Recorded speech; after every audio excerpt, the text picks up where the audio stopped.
ઘણી બધી વખત ડિસ્કશન માર્કેટમાં થઈ ચૂક્યું છે કે 45 નવા શેર્સની એન્ટ્રી હવે એફએનડોમાં થવા જઈ રહી છે, જેની એન્ટ્રી હવે આજથી આપણને થતા જોવા મળશે. એટલે કે આજે વાયદામાં આપણને 45 નવા શેર આપણને સામેલ થતા જોવા મળશે. જેમાં સૌથી અગત્યના શેર્સની અગર હું વાત કરું છું તો જીઓ ફાઇનાન્શિયલ, ઝોમેટો, ડીમાર્ટ આ બધા જ એક સૌથી અગત્યના શેર્સ છે, જેનો સમાવેશ આપણને વાયદા શેર્સમાં આપણને જોવા મળી શકે છે. અને આ જે એન્ટ્રી થયા બાદ હવે આ વાયદાની કુલ જે સંખ્યા જે છે તે આપણને 223 થતી આપણને જોવા મળી રહી છે.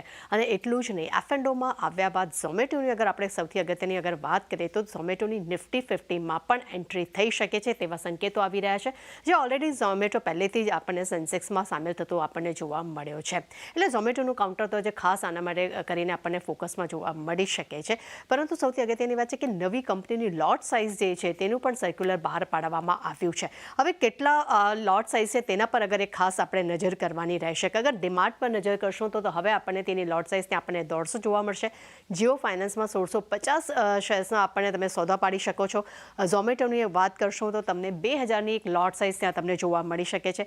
બીએસસીના 150 અને પેટીએમ માટે 650 આપણને લોટ સાઇઝ નક્કી કરવામાં આવી છે. એટલે બધા જ કાઉન્ટર્સ છે જેટલા પણ એફએનડોમાં સમાવેશ થતા આપણને જોવા મળી રહ્યા છે, દરેકે દરેક કાઉન્ટર્સમાં હવે તમે આજથી તમે એફએનડોમાં તમે સોદા પાડી શકો છો અને તેમાં તમે કારોબાર પણ કરી શકો છો. અને મોટા ફેરફાર આપણને આજથી આપણને જોવા મળ્યા છે. જી, તો ખાસ કરીને આજથી આ મોટો બદલાવ, એફએનડોમાં 45 નવી કંપનીઓની એન્ટ્રી. તૃપ્તિ, આભાર આપનો આ સમગ્ર ડિટેલ્સ માટે.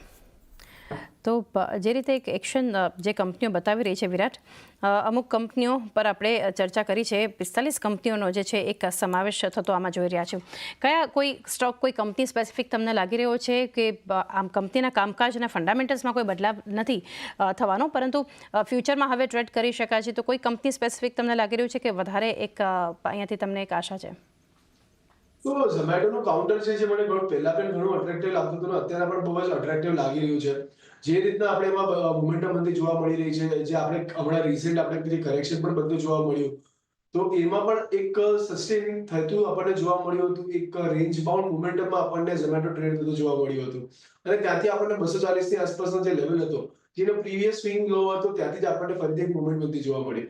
તો આ કાઉન્ટર છે જે મને ઘણા સમયથી સારું લાગી રહ્યું છે અને આમાં પોટેન્શિયલ છે. હજી અહીંયાથી આપણને ઉપર જતું જોવા મળી શકે છે. 300 ની આસપાસનો પહેલો લેવલ છે, જો 300 સરપાસ કરે છે તો તમે અહીંયા 330 સુધીના લેવલ્સ પણ એક્સપેક્ટ કરી શકો એવું છે. અને નીચેની સાઈડ પર જે સપોર્ટ બન્યો છે એ ક્યાંક ને ક્યાંક 270 ની આસપાસનો સ્ટ્રોંગ સપોર્ટ આપણને બનતો જોવા મળ્યો છે. તો ઝોમેટોને તમે ખાસ ધ્યાનમાં રાખી શકો છો આવતા સમય માટે.